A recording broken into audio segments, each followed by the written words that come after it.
இப்போ இந்த வார் இப்படியே போய்கிட்டு இருந்துச்சு அப்படின்னா எங்களோட டே டு டே லைஃப்பில் நாங்கள் என்னென்ன விஷயங்கள்லாம் ஃபேஸ் பண்ண வேண்டியதாக இருக்கும் சார்? பிரச்சனைகள் கற்பனை கேட்டாத அளவுக்கு தான் மோசமாக இருக்கும். Plan your next summer escape with Grand Royal Tours. Medway Hospitals, ஆரோக்கியத்திற்கான சிறந்த வழி. ஈரானை சுற்றி இருக்கிற அரபு நாடுகள் ஒரே மதத்தை சேர்ந்தவங்க, எல்லாருமே முஸ்லீம்கள். அப்படி இருக்கும்போது அவங்க நாட்டு மேலேயே ஈரான் ஏவுகணை தாக்குதல் நடத்துகிறாங்க, ட்ரோன் தாக்குதல் நடத்துகிறாங்க. அவங்களுடைய யுக்தி என்னன்னா, இப்படி எல்லாரையும் அடித்தோம்னா எல்லாரும் போய் அமெரிக்கா கிட்ட எப்படியாவது போரை நிறுத்துங்க, அப்போ தான் நாங்கள் தப்பிக்க முடியும் அப்படின்னு ப்ரெஷரைஸ் பண்ணுவோம். முதல்ல ட்ரம்ப் என்ன சொன்னார், நாங்கள் எங்களுடைய நேவி கப்பல் படை பாதுகாப்பு கொடுக்கும் அப்படின்னு சொன்னார். அது சொல்லி கிட்டத்தட்ட ஒரு வாரமாகுது, ஒரு கப்பலுக்கு கூட இவங்க இது பாதுகாப்பு கொடுத்தா மாதிரி தெரியல. ஸ்ட்ரெய்ட்ஸ் ஆஃப் ஹார்மஸ் வழியாக கப்பல்கள் அதிகபட்சம் யாருக்கு பயனளிக்குதுன்னா, Japan, China, South Korea, India, இந்த மாதிரி நாடுகளுக்கு தான் அதிகபட்ச பயணம். ஸோ உங்களுக்கு தானே அதிகமாக பயன்படுது, ஆனால் நீங்கள் உங்களுடைய கப்பல் படையை அனுப்புங்க அப்படின்ட்டு ஜப்பான் கிட்டேயும் சவுத் கொரியா கிட்டேயும் சைனா கிட்டேயும் கேட்குறாங்க. ஒன்று மைன்ஸ் அப்படி சொல்லுவாங்க, கன்னி வெடி அப்படின்னு சொல்லுவாங்க. ரெண்டாவது இவங்க ஏவுகணை தாக்குதல், ட்ரோன்ஸ் தான் பயன்படுத்துவாங்க பெரும்பாலும். மூன்றாவது ஈரானுடைய நேவி ஏறக்குறைய ஒட்டுமொத்தமாக அழிக்கப்பட்டு விட்டாலுமே அவங்க சின்ன சின்ன போட்டு, ஸ்பீட் போட்டு, அதிலே துப்பாக்கிகள் வச்சுன்னு, அதிலே வெடி மருந்துகள் வச்சுன்னு அவங்க மற்ற கப்பல்களை அட்டாக் பண்ண முடியும். ஒரு 5 மாநிலத்தில் தேர்தல் இருக்குது. இந்த நேரத்தில் கேஸ் சிலிண்டர் விலை ஏற்றினாங்கன்னா அவங்களுக்கு கொஞ்சம் பிரச்சனையாகும். இன்னும் கொஞ்சம் நாளைக்கு வீட்டு உபயோகத்துக்கு குறைஞ்சபட்சம் விலை வணக்கம் சார். வணக்கம் சார். நம்ம ஏற்கனவே ஒரு வீடியோ பேசியிருந்தோம் அந்த மாதிரி சிலிண்டர் விலை அப்புறம் பெட்ரோல் விலையை பற்றி. ஏன்னா அந்த வார் போயிட்டுருக்கனால இப்போ எல்லோரும் கேட்ட கேள்வி என்னென்னா, இந்த வார் இன்னும் முடிகிற மாதிரி தெரியல, போய்கிட்டே இருக்குது அப்படின்றப்போ சிலிண்டரோட விலை 1000 தொடுறதுக்கான வாய்ப்பு இருக்கா? அது தொடுமா தொடாதா அப்படின்றதுக்கு ஒரு நேரடியான பதில் இல்லைங்க. இந்த மத்திய கிழக்கு பிரச்சனை தொடர்ந்தால், இந்த போர் தொடர்ந்தால், போருக்கு நமக்கும் ஆக்சுவலாக அந்த அளவுக்கு சம்மந்தம் கிடையாது. இப்போ நம்முடைய பிரச்சனை அந்த ஸ்ட்ரெய்ட்ஸ் ஆஃப் ஹார்மஸ், இந்த ஹார்மஸ் நீரிணை, அது வழியாக கப்பல்கள் வர்றது நின்று போச்சு. ஸோ அதுதான் இப்போ நமக்கு ஒரு பெரிய தலைவலி. இதுக்கு நடுவில் சில செய்திகள்லாம் வந்தது, இந்தியாவுடைய 2 கப்பல்கள் அவங்க அனுமதிச்சிருக்கிறாங்க, வேறு எந்த நாட்டுக்குமே இதை அனுமதிக்கலை, நமக்கு மட்டும் நம்ம அனுமதிச்சிருக்கிறாங்க, இது நம்முடைய அரசியல் ராஜதந்திரத்துக்கு கிடைத்த வெற்றி அப்படி இப்படின்லாம் சொல்லியிருந்தாங்க. இதெல்லாம் எப்படி போக போகுது? ஸோ ஒன்று இந்தியா இதை எப்படி கையாள போகுது, ஈரான் கூட பேசி இது பண்ண போகிறாங்களா? ஆனால் ஈரான் பொறுத்த வரைக்கும் அவங்க இப்போ என்ன ஒரு யுக்தியை கையாளுறாங்க அப்படின்னு சொன்னால், நம்மலாம் விட்டுருங்க, நம்மலாம் எங்கேயோ இருக்கிறோம். ஈரானை சுற்றி இருக்கிற அரபு நாடுகள் எல்லாருமே அவங்க ஒரே மதத்தை சேர்ந்தவங்க, எல்லாருமே முஸ்லீம்கள். அப்படி இருக்கும்போது அவங்க நாட்டு மேலேயே ஈரான் ஏவுகணை தாக்குதல் நடத்துகிறாங்க, ட்ரோன் தாக்குதல் நடத்துகிறாங்க. ஒன்று ஒரே மதமாக சேர்த்தவங்க, ரெண்டாவது நெய்பர்ஸ் பக்கத்து. நாளைக்கு இப்போ இன்றைக்கி எங்கேயோ இருக்கிறவனுங்க எனக்கு சண்டைனா கூட நாளைக்கு பக்கத்து வீட்டுக்காரங்கிட்ட நம்ம முழிக்கணும், அதையும் பார்க்காம அடிக்கிறாங்க. ஸோ அவங்களுடைய யுக்தி என்னென்னா, இப்படி எல்லாரையும் அடித்தோம்னா எல்லாரும் போய் அமெரிக்கா கிட்ட எப்படியாவது போரை நிறுத்துங்க, அப்போ தான் நாங்கள் தப்பிக்க முடியும் அப்படின்னு ப்ரெஷரைஸ் பண்ணுவோம். ஸோ அவங்களுடைய இது தான். இப்போ நம்ம போய் கேட்டால் கூட, என்ன எங்க இந்த மாதிரி பண்ணுறீங்களேங்க, எங்களுக்கு பிரச்சனை ஆகுதுங்க, கப்பலை விடுங்கன்னா நீங்கள் அமெரிக்காவை சொல்லி போரை நிறுத்த சொல்லுங்கள். இந்த மாதிரி எல்லாரும் சொன்னால் தான் அவங்களுக்கு ப்ரெஷர் இருக்கும் அப்படிங்கிற மாதிரியான ஒரு எண்ண ஓட்டத்தில் அவங்க இருக்கிறாங்க. ஸ்ட்ரெய்ட்ஸ் ஆஃப் ஹார்மஸ், இந்த ஹார்மஸ் நீரிணை இன்னமும் ஒரு தெளிவில்லாத ஒரு பிரச்சனையாக தான் இருக்குது. முதல்ல ட்ரம்ப் என்ன சொன்னார், நாங்கள் எங்களுடைய நேவி கப்பல் படை பாதுகாப்பு கொடுக்கும் அப்படின்னு சொன்னார். அது சொல்லி கிட்டத்தட்ட ஒரு வாரமாகுது, ஒரு கப்பலுக்கு கூட இவங்க இது பாதுகாப்பு கொடுத்தா மாதிரி தெரியல. இப்போ என்ன சொல்கிறாரு, அந்த ஸ்ட்ரெய்ட்ஸ் ஆஃப் ஹார்மஸ் வழியாக கப்பல்கள் அதிகபட்சம் யாருக்கு பயனளிக்குதுன்னா, Japan, China, South Korea, India, இந்த மாதிரி நாடுகளுக்கு தான் அதிகபட்ச பயணம். ஏன்னா அதான் நம்மளாம் தான் கிழக்க இருக்கிறோம், யூரோப்பிலும் அமெரிக்காவும் மேற்க இருக்கிறாங்க. ஸோ உங்களுக்கு தானே அதிகமாக பயன்படுது, ஆனால் நீங்கள் உங்களுடைய கப்பல் படையை அனுப்புங்க, நாங்களும் செய்கிறோம், பட் இருந்தால் நீங்களும் கப்பல் படையை அனுப்புங்க அப்படின்ட்டு ஜப்பான் கிட்டேயும் சவுத் கொரியா கிட்டேயும் சைனா கிட்டேயும் கேட்குறாங்க. ஏற்கனவே அமெரிக்காவுக்கும் சைனாவுக்கும் 7ஆம் பொருத்தம். இவங்க எப்படி அனுப்புவாங்க? இவங்க கப்பல் படையை அனுப்புனாங்கன்னா அது ஈரானுக்கும் இவங்களுக்கும் திரும்ப பிரச்சனைகள் பெருசாகும். அதனால் நிறைய பேர் அதை தயங்குறாங்க. ஸோ அதனால் இதெல்லாம் எப்படி போக போகுது? இன்னமும் ஈரான் இதே போல் பிடிவாதமாக எல்லா நாட்டையும் எதிர்த்துக்க போகிறாங்களா? அவங்க அமெரிக்காவை, இஸ்ரேலை மட்டும் எதிர்த்துக்கல, இதே போல் எல்லா நாட்டுகளுக்கும் கச்சா எண்ணெயை நிறுத்தி வச்சாங்கன்னா எல்லா நாடுகளுமே இவங்களுக்கு எதிராக திரும்பிடும். அல்லது ஏதோ ஒரு இடத்துல இது வந்து கொஞ்சம் வழி பண்ண போகிறாங்களா, அல்லது அமெரிக்கா வந்து எப்படி வந்து அந்த நீரிணையை வந்து பாதுகாப்பு ஏற்பாடு பண்ண போகிறாங்க. அங்கே வந்து ஒன்று மைன்ஸ் அப்படி சொல்லுவாங்க, கன்னி வெடி அப்படின்னு சொல்லுவாங்க. அந்த கன்னி வெடியெல்லாம் வந்து அவங்க வச்சுருப்பாங்க கடலுக்குள்ளாரவே. ஸோ வேறு ஏதாவது கப்பல் போச்சுன்னா அந்த கன்னி வெடி வெடித்து அந்த கப்பல் தாக்குதல் இருக்கும் ஒன்று. ரெண்டாவது இவங்க ஏவுகணை தாக்குதல், ட்ரோன்ஸ் தான் பயன்படுத்துவாங்க பெரும்பாலும், அது ரெண்டாவது தாக்குதல். மூன்றாவது அவங்களுடைய நேவி, அதாவது ஈரானுடைய நேவி வந்து ஏறக்குறைய ஒட்டுமொத்தமாக அழிக்கப்பட்டு விட்டாலுமே அவங்க சின்ன சின்ன போட்டு, ஸ்பீட் போட்டு, அதுலேயே துப்பாக்கிகள் வச்சுன்னு அதுலேயே வெடி மருந்துகள் வச்சுன்னு வந்து அவங்க மற்ற கப்பல்களை அட்டாக் பண்ண முடியும். ஸோ அதனால் வந்து இந்த பிரச்சனைகள் வந்து இன்னும் சில நாட்கள் போனால் தான் நமக்கு வந்து ஒரு தெளிவு கிடைக்கும். அது வரைக்கும் இவங்க வந்து கூடிய வரைக்கும் வீட்டு சிலிண்டருக்கு பெரும்பாலும் ஏற்ற மாட்டாங்க, வணிக சிலிண்டருக்கு வேணால் ஏற்றுவாங்க. அதுக்கு இன்னொரு காரணம் என்னென்னா, இன்னொரு ஒரு மாதத்தில் ஒரு 5 மாநிலத்தில் தேர்தல் இருக்குது. இந்த நேரத்தில் கேஸ் சிலிண்டர் விலை ஏற்றினாங்கன்னா அவங்களுக்கு வந்து கொஞ்சம் பிரச்சனையாகும். ஒரு சின்ன ஜோக்கு, அது நடந்த நிகழ்ச்சி, அது ஜோக்கு இல்லை. கர்நாடகாவில் எலெக்ஷன் நடந்தது. கர்நாடகாவில் எலெக்ஷன் நடந்து எலெக்ஷன்லாம் முடிஞ்சிட்டு ஒரு 2 நாள் கழிச்சு தான் ஓட்டு எண்ணுவாங்க. ஸோ அந்த எலெக்ஷன்லாம் முடிஞ்ச உடனே இந்த பிஜேபி சேர்ந்தவங்கலாம் கோயிலுக்கு போகிறாங்க. அனுமார், இது வந்து அனுமாரை கும்பிட்றாங்க. இதுதான் எல்லாரும் பண்ணின்னு இருந்தாங்க. இந்த காங்கிரஸில் டிகே சிவகுமார்னு, அவர் தான் இப்போது உதவி முதலமைச்சர் கர்நாடகாவில். அவர் என்ன பண்ணார், கோயிலுக்கெல்லாம் போகல, கடவுளுக்கெல்லாம் மாலை போடல, ஒரு மாலையை கொண்டு போய் ஒரு சிலிண்டரை வச்சு சிலிண்டருக்கு மாலையை போட்டார். அதாவது அவர் சிம்பாலிக்காக என்ன சொல்ல வர்றாருன்னா, இந்த சிலிண்டர் தான் எங்களை ஜெயிக்க வைக்க போகுது இந்த தடவை. அதாவது சிலிண்டரோட விலையெல்லாம் வந்து மத்திய அரசாங்கம் ஏற்றிட்டாங்க, அதனால் பொதுமக்கள் அதிருப்தியாக இருக்கிறாங்க, அதனால் கோவப்பட்டு எதிர்க்கட்சியான எங்களுக்கு ஓட்டு போடுவாங்க, நாங்கள் ஜெயிச்சிரும் அப்படிங்கிறத ஒரு சிம்பாலிக்காக காமிக்கிறார். அவர் சிம்பாலிக்காக காமிச்சதுனால நடந்தது இல்லையே, உண்மையிலே அந்த இடம் வந்து காங்கிரஸ் வந்து ஃபுல் மெஜாரிட்டியோட ஜெயிச்சுட்டு காங்கிரஸ் தான் வந்து கர்நாடகாவில் ஆட்சியில் இருக்கிறாங்க. ஸோ அந்த மாதிரி நம்ம ஊர்லேயும் ஸ்டாலின், மம்தா பானர்ஜி எல்லோரும் ரொம்ப சந்தோஷமாக இருப்பாங்க.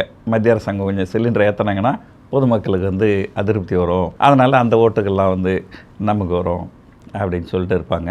அதனால் என்னுடைய கணிப்பு என்னென்னா, இன்னும் கொஞ்ச நாளைக்கு இந்த ஒரு 5 ஸ்டேட் எலெக்ஷன் முடிகிற வரைக்கும் வீட்டு உபயோகத்துக்கு குறைஞ்சபட்சம் விலை ஏற்ற மாட்டாங்க அப்படின்றத பார்க்கணும். ஸோ அங்கே இந்த அளவுக்கு பிரச்சனை பெருசாக போகுது, இவங்களால் எந்த அளவுக்கு தாக்கு பிடிக்க முடியும், அதெல்லாம் இன்னும் சில நாட்கள் போனால் தான் நமக்கு தெரியும். ஓகே சார், இப்போது இந்த பெட்ரோல் கேஸ் இந்த பிரச்சனைகள்லாம் போயிட்டுருக்கப்போ நீங்கள் சொல்லியிருந்தீங்க, இப்போ மக்கள் எல்லாருமே பேனிக் சிச்சுவேஷனில் இருக்காங்க.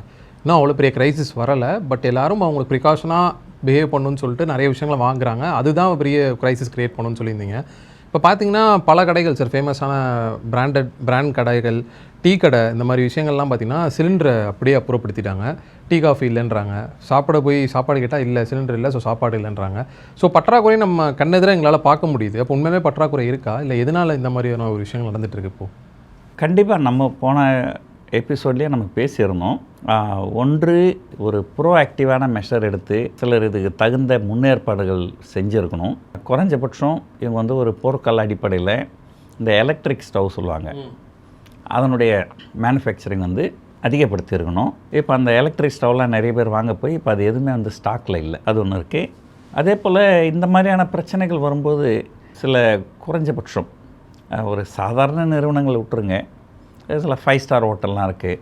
ஸோ அவங்களாம் வந்து ஓரளவு நல்ல ப்ராஃபிட் மார்ஜின் வந்து அதிகமாக வச்சுருப்பாங்க. ஏன்னா அங்கே எல்லா உணவு விலைகள்லாம் ரொம்ப கூட இருக்கும். அப்போ அவங்க இப்போ வசதியானவங்க வரவும் போய் சாப்பிடுவாங்க அங்கே. ஸோ வசதியானவங்க போகிறாங்க, நிறைய காசு கொடுக்குறாங்க. அப்படி இருக்கும்போது அவங்களுக்கெல்லாம் வந்து ஆரம்பத்துலேருந்தே நீங்கள் 5 ஸ்டார் ஹோட்டல்லானாக்கா நீங்கள் வந்து கேஸ் சிலிண்டர் பயன்படுத்தக்கூடாது, நீங்கள் எலக்ட்ரிக் தான் பயன்படுத்தணும். எலக்ட்ரிக் பயன்படுத்துகிறாங்கன்னா அவங்களுக்கு கிட்டத்தட்ட ஒரு கேஸ் சிலிண்டரை போல் கிட்டத்தட்ட ஒரு 50% கூடுதலாக செலவாகும் எரிபொருள் செலவு.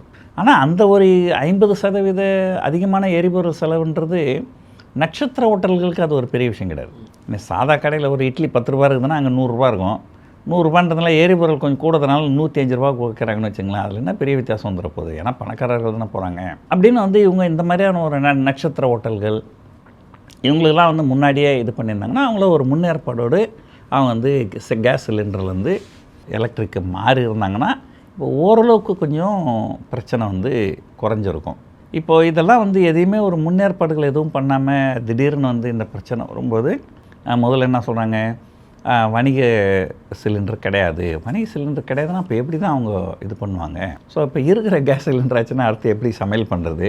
சரி, சமையல் பண்ண வேணால் ஹோட்டலில் போய் சாப்பிட்லாம், ஹோட்டலே மூடி வச்சுருக்குறாங்க. இதெல்லாம் வந்து எப்படி போக போகுது அப்படின்றது இன்னும் ஒரு வாரம் 10 நாள் போனால் தான் இந்த பிரச்சனைகள்லாம் எப்படி தீரப்போகுது அப்படின்னு தெரியல. இல்லைன்னா தனி வீடு வச்சுருக்கிறவங்க விறகு வாங்கி மொட்டை மாடியில் வந்து விறகு எரித்து சமையலாவது பண்ணிக்கலாம். நம்ம அதையும் பண்ண முடியாது. கூடிய வரைக்கும் கன்சூமர்ஸ் வந்து சோலார் குக்கரு சமையல் பண்ணுறதுக்கு, அதே போல் வந்து எலக்ட்ரிக் ஸ்டவ்வு, ஸோ இதெல்லாம் வந்து கொஞ்சம் அடாப்ட் பண்ணணும். காசு கொஞ்சம் கூட தான் இருக்கும், பட் இருந்தாலும் வேறு வழி கிடையாது இப்போ. சார், இப்போ நீங்கள் சொன்னீங்களே சார் அந்த எலக்ட்ரிக் ஸ்டவ் அப்படின்ற ஒரு விஷயம், இப்போ ரீசெண்டாக பார்த்தீங்கன்னா எலக்ட்ரிக் ஸ்டவ் எல்லாரும் போய் வாங்கி ப்ரெஸ்டீஜ் ஸ்டாக்லாம் பயங்கரமாக மேலே போச்சு. ஸோ நான் உங்கள்கிட்ட அடிக்கடி கேட்பேன், ஹிடன் ஆப்பர்ச்சுனிட்டி எப்படி தான் கண்டுபிடிக்கிறேன், இதெல்லாம் தான் அதுக்கான வழிகளா சார்? பொதுவாங்க பங்குச்சந்தை வந்து அது ஒரு வினோதமான விஷயம். நான் வந்து ஒரு காலகட்டத்தில் குஜராத்தில் இருந்தேன். அந்த குஜராத்தில் வந்து பொதுவாக வந்து உங்களுக்கு தெரியும், இந்தியா பொறுத்த குஜராத் மட்டும் இல்லை, இந்தியா முழுக்கவே வந்து சாலைகள்லாம் வந்து சுத்தமாக இருக்காது. அந்த சுத்தம் சுகாதாரம் அப்படிங்கிறது கொஞ்சம் குறைவாக தான் இருக்கும். இப்போ திடீர்னு ஒரு நாள் சூரத் அப்படிங்கிற ஊரில் ஒரு பிளேக்குன்னு ஒரு நோய், அந்த நோய் வந்துருச்சு. அது ரொம்ப நாளாக அந்த மாதிரி நோய்கள்லாம் இல்லாமல் இருந்தது. திடீர்னு ஒரு நாள் அந்த நோய் வந்தது, அதை கண்டறிஞ்சிட்டாங்க. அப்போ என்ன சொன்னாங்க, சுகாதாரமற்ற சூழ்நிலையில் இருந்து தான் அந்த நோய் வருது அப்படின்னு சொன்ன உடனே ஓவர் நைட்டில் 24 ஹவர்ஸில் ஹோல் குஜராத் சிட்டி வந்து க்ளீன் ஆகிடுச்சு. ஏன்னா எல்லாருக்கும் உயிர் பயம், நம்மளை சுற்றி இருக்கிற இடத்த நம்ம சுத்தமாக வச்சுக்கலாம், நமக்கும் பிளேக் வந்துடும் அப்படிங்கிற ஒரு பயம், அந்த மரண பயம் வந்து இதாகிடுச்சு. அதே போல் தான் வந்து அதுவும் ஒரு பிளெஸ்ஸிங் இன் டிஸ்கைஸ் அப்படி சொல்லுவாங்க. அதே போல் வந்து பங்குச்சந்தையில் பார்த்திங்கன்னா, அதாவது கரோனா வைரஸ் வந்து ஐயோ உலகமே எல்லோரும் இறந்துருவாங்களோ அப்படின்னு மரண பயத்தில் இருக்கும்போது பார்த்திங்கன்னா நிறைய பேர் போய் வந்து ஹாஸ்பிட்டல் ஷேர்ஸ்லாம் வாங்குவாங்க. எதுக்குன்னா எல்லாருக்கும் உடம்பு சரியில்லை, எல்லோரும் ஹாஸ்பிட்டல் போவாங்க, அப்போ ஹாஸ்பிட்டல் வந்து லாபகரமாக நடக்கும் அப்படின்னு அந்த ஹாஸ்பிட்டல் ஷேர்ஸ்லாம் வாங்குவாங்க. அந்த மருந்து, உடம்பு சரியில்லைன்னா நம்ம மருந்து சாப்பிடுவோம், அதனால் மருந்து கம்பெனிங்க விலையெல்லாம் ஏற ஆரம்பிச்சது. அந்த மாதிரி ஒரு எல்லா காலகட்டத்திலையுமே பார்த்திங்கன்னா ஒரு கெட்டது நடந்தால் கூடமே அது வேறு ஏதோ ஒரு குறிப்பிட்ட செக்மெண்ட்டுக்கு அது நல்லதாக இருக்கும். இப்போ இந்த எல்பிஜி பிரச்சனை வந்ததால் என்னாச்சு, எல்லோரும் வந்து எலக்ட்ரிக் ஸ்டவ்வுக்கு போகிறாங்க. அப்போ எலக்ட்ரிக் ஸ்டவ்லாம் வந்து அதிகமாக விற்கிது. ஸோ அதை மேனுஃபேக்சர் பண்ணுறவங்களுடைய ஷேர் விலைலாம் நிறைய பேர் விரும்பி வாங்குவாங்க. இந்த பிரச்சனை இப்படியே இருந்ததுன்னா ஒரு காலத்தில் இதுவாகும். நான் கூட வந்து கொஞ்ச நாளைக்கு முன்னாடி துபாய் அதில் வந்து ஒரு அது ஒரு 100 மாடி கட்டணும், அதில் ஒரு 90வது மாடியில் ஒரு வீடு வாங்கலாம் அப்படின்னு சொல்லிட்டு போய் பார்த்தேன். பார்த்தா அங்கே வந்து வெறும் எலக்ட்ரிக் ஸ்டவ் மட்டும்தான் இருந்தது. அப்போ நான் அவங்கக்கிட்ட கேட்டேன், ஏங்க எலக்ட்ரிக் ஸ்டவ் வச்சுருக்கிறீங்க, எல்பிஜி இல்லையா அப்படின்ட்டு. இல்லைங்க எல்பிஜி இருக்குங்க, பட் இருந்தாலும் அங்கே பக்கத்தில் ஏதோ ஒரு மல்டி ஸ்டோரி அப்பார்ட்மெண்ட்டில் தீ பிடிச்சிக்கிச்சு. அதனால் அதுக்கப்புறம் என்ன பண்ணிட்டாங்க, நீங்கள் எல்பிஜி கேஸ் வச்சா தானே தீ வரும், எலக்ட்ரிக் ஸ்டவ் வச்சா தீ வராது இல்லையா அப்படின்னு சொல்லிட்டு அதுக்கப்புறம் அங்கே கட்டுற எல்லா ஹை ரைஸ் பில்டிங் எல்லாமே எல்பிஜி கனெக்ஷன் கொடுக்கக்கூடாது, நீங்கள் வந்து எலக்ட்ரிக் கனெக்ஷன் தான் கொடுக்கணும், இண்டக்ஷன் ஸ்டவ் தான் பயன்படுத்தணும் அப்படின்னு சட்டம் போட்டிருப்பாங்க போல இருக்குது. ஆனால் நான் பார்த்த அப்பார்ட்மெண்ட்டில் எல்லா இதுலேயுமே வந்து அப்படி தான் இருந்தது.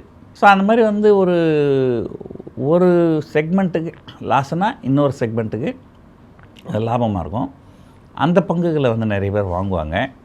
ஸோ இந்த பிரச்சனை இப்படி தொடர்ந்து இருந்தால் ஒரு காலகட்டத்தில் நான் துபாயில் சொன்ன மாதிரி இங்கே வந்து மல்டி ஸ்டோரி அப்பார்ட்மெண்ட்டு எல்லாம் வந்து நீங்கள் வந்து எல்பிஜி கேஸ் பயன்படுத்தினீங்கன்னா உங்களுக்கு லைசன்ஸ் கிடையாது, கம்பல்சரி நீங்கள் எலக்ட்ரிக் தான் பயன்படுத்தணும் அப்படின்னு சொல்கிறாங்கன்னா இந்த எலக்ட்ரிக் ஸ்டவ்வுடைய விற்பனை வந்து தொடர்ந்து அதிகரிக்கிறதுக்கு வாய்ப்புகள் இருக்குது.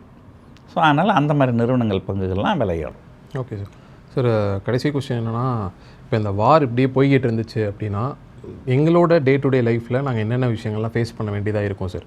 ஏன்னா வார் வந்துருச்சு, நிறைய விஷயங்கள் நாங்கள் போய் பெட்ரோல் நிறைய போட்டு வச்சோம், கேஸ் சிலிண்டராக வாங்கி எடுக்கணும், அதெல்லாம் பண்ணிட்டோம். பட் இருந்தாலுமே இது கண்டினியூ ஆச்சு அப்படின்னா நாங்கள் என்ன நிலைமையில் இருப்போம்? பெட்ரோல் போட்டு வச்சுருன்னா உங்கள்கிட்ட பைக்கோ காரோ இருந்தால் ஒரு டேங்கை ஃபுல் பண்ண முடியும், அவ்வளோதானே. நம்ம எக்ஸ்ட்ரா ஒரு 10 பேரல் பெட்ரோலாக வாங்கி வைக்க முடியும். அதில் கேஸ் சிலிண்டராக வாங்கி அடுக்கி வச்சிட்டோம்னாக்கா நம்ம வீட்டில் எத்தனை கேஸ் சிலிண்டர் வைக்க முடியும்? அதே நீங்கள் ஒரு சிலிண்டர் புக் பண்ணிங்கன்னா 25 நாள் கழிச்சு தான் இன்னொரு சிலிண்டரு. அது அப்போல்லாம் வந்து நிறைய பேர் பண்ண முடியாது. பட் இது எல்லாத்துக்குமே வந்து ஒரே பதில் என்னென்னா, கூடிய விரைவில் மத்திய கிழக்கில் பிரச்சனைகள் தீர்க்கப்படும் அப்படின்னு நம்ம நம்புவோம். அப்படி இல்லைன்னு சொன்னால் பிரச்சனைகள் வந்து கற்பனைக்கு எட்டாத அளவுக்கு தான் மோசமாக இருக்கும். இதுக்காக வந்து அப்படியே ஒரு உலகமே வந்து ஒரு முடிவுக்கு வந்துடுச்சு அப்படின்னும் நம்ம சொல்ல முடியாது. நம்ம ஏற்கனவே பேசியிருக்கிறோம், ஸ்ட்ரெயிட்ஸ் ஆஃப் ஹார்மஸ், அந்த ஹார்மஸ் நீரிணை அது இல்லாமல் வேறு எப்படிலாம் வந்து நம்ம வந்து கச்சா எண்ணெயை வந்து நம்ம கொண்டு வர முடியும், மாற்றுப்பாதைகள். பட் ஆனால் அதனால் வந்து கொஞ்சம் விலை வந்து கூட செய்யும். ஸோ அப்போ வந்து எல்லோரும் எதிர்பார்ப்பாங்க. நான் ஏற்கனவே உங்களுக்கு சொல்லியிருக்கிறேன், உண்மையான பெட்ரோல் எல்லாம் 55 ரூபா 60 ரூபா தான். அது இவங்க கவர்மெண்ட்டில் டேக்ஸ் எல்லாம் போட்டு 100 ரூபாய் ஏற்றி வச்சுருக்கிறாங்க. ஏதோ ஒரு காலகட்டத்தில் மாற்றுப்பாதைகளில் வருது, அதனால் கொஞ்சம் காசு கூடுதுன்னா இவங்க கொஞ்சம் கவர்மெண்ட்டில் கொஞ்சம் டேக்ஸை குறைச்சாங்கன்னா நல்லாயிருக்கும். இல்லைன்னா பொதுமக்களுக்கு எல்லாமே, அதாவது காசு கூடுறது வந்து ஒன்று, காசு போனால் போது நம்ம இதை கஷ்டப்பட்டாலாவது கொஞ்சம் காசு கூட கொடுத்தாது வாங்குவோம். கிடைக்கவே இல்லைன்னா என்ன பண்ண முடியும்? அப்போ எப்படி டிரான்ஸ்போர்ட்டு? ஸோ அந்த ஒரு பயம் வந்து கண்டிப்பாக இருக்குது. இந்த ஒரு மாபெரும் பிரச்சனை ஏற்கனவே 1980 ஒரு தடவை உலக நாடுகள் வந்து ஃபேஸ் பண்ணியிருக்கிறாங்க. பட் என்னென்னா 1980 நம்ம ஊரில் யார்கிட்டே கார் இருந்திருக்காது, பைக் இருந்திருக்காது. ஏதோ ஒரு பெரும் பணக்காரர்கள் மிகப்பெரிய செல்வந்தர்கள்கிட்ட கொஞ்சம் இருந்திருக்கலாம். மற்றபடி அரசாங்கத்துடைய பஸ்ஸு தான் நம்ம நம்பியிருப்போம். அந்த பிரச்சனை அவங்களோட போய்ட்டுருக்கோம், பொதுமக்கள் வந்து கவலைப்படுற அளவுக்கு வந்திருக்காது. அந்த காலகட்டத்தில் எல்பிஜியும் பெரும்பாலும் கிடையாது, எல்லோரும் வீட்டில் விறகு வச்சு தான் எரிச்சிருந்தாங்க. அதனால் அது பொதுமக்கள் அளவில் அது வந்து பெருசாக நமக்கு தெரியலனாலும் இந்த அளவுக்கு அல்லது இதை விட மோசமான பிரச்சனை 1980 உலக நாடுகளுக்கு நடந்திருக்குது. நன்றி சார். நன்றி. Plan your next summer escape with Grand Royal Tours. Medway Hospitals, ஆரோக்கியத்திற்கான சிறந்த வழி.